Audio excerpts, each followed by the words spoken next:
یہ پٹھان کون ہیں؟ یہ کس کی اولاد ہیں؟ یاد رکھیں دوستو، پٹھان یا پشتون جو قوم ہے وہ پوری دنیا میں غیرت اور بہادری کی مثال سمجھی جاتی ہے۔ تاریخ گواہ ہے کہ نہ تو یہ کسی بادشاہ سے ڈرے ہیں اور نہ ہی کبھی کسی ظالم حکمران کا خوف طاری ہوا ہے ان پر۔ دنیا میں اب تک کئی بڑی بڑی اقوام نے متعدد بار پٹھانوں کو زیر کرنے کی کوشش کی ہے، مگر سب کے سب ناکام رہے، اور آدھی دنیا فتح کرنے والے سکندر اعظم نے بھی جب افغانستان میں اپنا قدم رکھا تو پختونوں نے دنیا کی سب سے بڑی منظم فوج کو بھی دھول چٹا کر رکھ دی، اور یہ سلسلہ امریکہ کو افغانستان سے بھگانے کی صورت میں آج تک ایسے ہی جاری ہے۔ آخر یہ پٹھان ہیں کون اور یہ کس نسل سے تعلق رکھتے ہیں، اور رسول اللہ صلی اللہ علیہ وآلہ وسلم نے ان لوگوں کے لیے کیا دعا فرمائی تھی؟ آج کی اس ویڈیو میں ہم آپ کے ساتھ دنیا کی اس بہادر قوم کے بارے میں ڈسکس کریں گے جسے دنیا پٹھان اور افغان کہتی ہے۔ دوستو، افغان اس لیے کہتے ہیں کہ افغان حضرت سلیمان علیہ السلام کے ایک بیٹے کا نام تھا، اور ان کو جنات کی زبان کافی پسند تھی، لہٰذا انہوں نے اپنے والد سلیمان علیہ السلام سے کہا کہ آپ جنات کو آرڈر پاس کریں کہ مجھے اپنی زبان سکھائیں۔ لہٰذا حضرت سلیمان علیہ السلام کے حکم پر جنات نے افغان کو ان کی زبان سکھائی۔ آپ نے اکثر دیکھا ہوگا اپنے علاقے میں لوگ کہتے ہیں کہ یہ پشتو جو ہے یہ جنوں کی زبان ہے۔ اس کے پیچھے لاجک بھی یہی ہے، اور بعد میں یہی زبان پختون کے نام سے مشہور ہوئی۔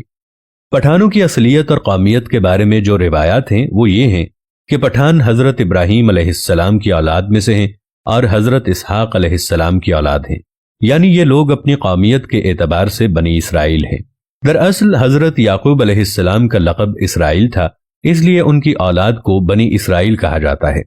حضرت یعقوب علیہ السلام کے 12 بیٹے تھے، اور انہی سے بنی اسرائیل کی 12 قومیں آگے چلیں، اور تاریخ دانوں کے مطابق انہی میں سے ایک قوم ان پختونوں یا پٹھانوں پر بھی مشتمل تھی۔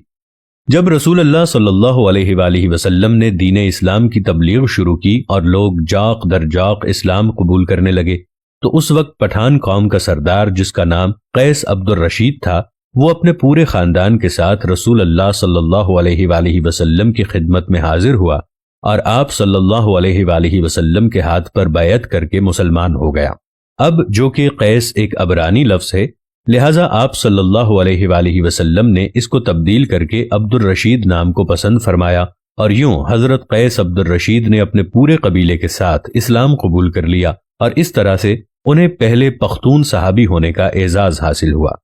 دوستو، یاد رکھیں آج دنیا میں پختون، پٹھان، افغان وہ واحد قوم ہے جن میں اسلام کے علاوہ کوئی اور دوسرا مذہب موجود نہیں ہے، اور اگر آپ کسی پٹھان سے پوچھیں گے کہ وہ مسلمان ہے یا پختون، تو آپ کو جواب ایسا ملے گا کہ آپ کے دماغ کی کھڑکیاں کھل جائیں گی کہ ہم پچھلے 5000 سال سے پٹھان، پختون اور افغان ہیں، اور جبکہ پچھلے 1400 سال سے ہم مسلمان ہیں۔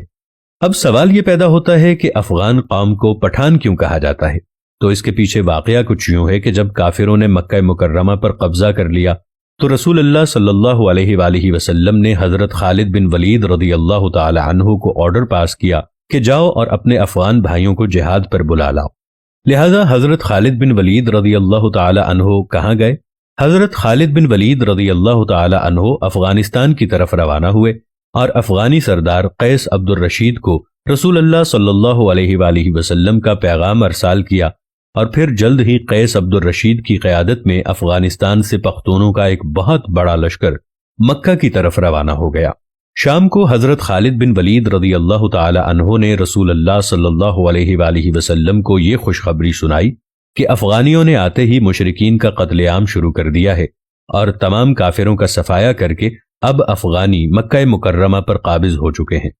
جب رسول اللہ صلی اللہ علیہ وآلہ وسلم نے یہ سنا تو اس وقت آپ صلی اللہ علیہ وآلہ وسلم کی زبان مبارکہ سے یہ الفاظ نکلے، بطون بطون بطون۔ پھر آپ صلی اللہ علیہ وآلہ وسلم نے فرمایا، اللہ ان کی اولاد کو فروغ بخشے گا اور ان کے قبیلے کی طاقت اور تعداد سب سے زیادہ ہوگی۔ اس کے بعد رسول اللہ صلی اللہ علیہ وآلہ وسلم نے فرمایا کہ اس مرد یعنی پہلے پختون صحابی قیس عبد الرشید کی نسلوں میں سے ایک عظیم قبیلہ پیدا ہوگا جس کے افراد قیامت تک سلامتی اور اتحاد کے ساتھ شریعت اسلامی پر ثابت قدم رہیں گے۔ اب جو لفظ رسول اللہ صلی اللہ علیہ وآلہ وسلم نے فرمایا یعنی بطان، یہ عربی زبان کا لفظ ہے جس کا مطلب ہے ایک ایسی سخت لکڑی جو بڑے بڑے سمندری جہازوں میں لگائی جاتی ہے۔ جس کو سمندر کا خطرناک پانی بھی برباد نہیں کر سکتا۔ یعنی پٹھانوں کو ان کا یہ نام خود رسول اللہ صلی اللہ علیہ وآلہ وسلم نے دیا تھا، اور جب یہ لفظ بطان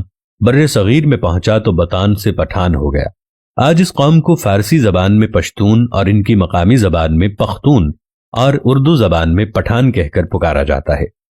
یہ قوم پوری دنیا کے مختلف علاقوں میں پھیلی ہوئی ایک غیرت مند قوم شمار کی جاتی ہے، جس میں افغانستان، پاکستان اور بھارت اول نمبر پر آتے ہیں۔ پٹھانوں نے قیام پاکستان میں بھی بھرپور حصہ لیا تھا، اور بعض انگریز مورخین کا ماننا ہے کہ یہ پٹھان قوم ارجینیا کے کسی علاقے میں رہا کرتی تھی، اور ارجینیا کے لوگوں کا بھی یہی کہنا ہے کہ پٹھان قوم ارجینیا کا ایک حصہ ہے۔ پٹھانوں کا اللہ کی راہ میں لڑنے کا جذبہ ہے جو آج تک اس قوم کے اندر ایسے ہی باقی ہے۔ یہ لوگ اپنے دین کو لے کر کافی سخت ہوتے ہیں اور شریعت اور نام خداوندی کے لیے ہر وقت مر مٹنے کے لیے تیار ہوتے ہیں۔ آپ نے افغانستان میں تو دیکھا ہوگا، جس کا نظارہ ہمیں دنیا کے اکثر مختلف حصوں میں دیکھنے کو بھی ملتا رہتا ہے۔ اس قوم کا ذکر قرب قیامت میں پیش آنے والے واقعات میں بھی ملتا ہے، اور بعض مورخین کے مطابق حضرت امام مہدی رحمت اللہ علیہ کی مدد کے لیے جو بر صغیر سے کالے جھنڈوں کا لشکر نکلے گا، ان میں کافی بڑی تعداد انہی پٹھانوں پر مشتمل ہوگی۔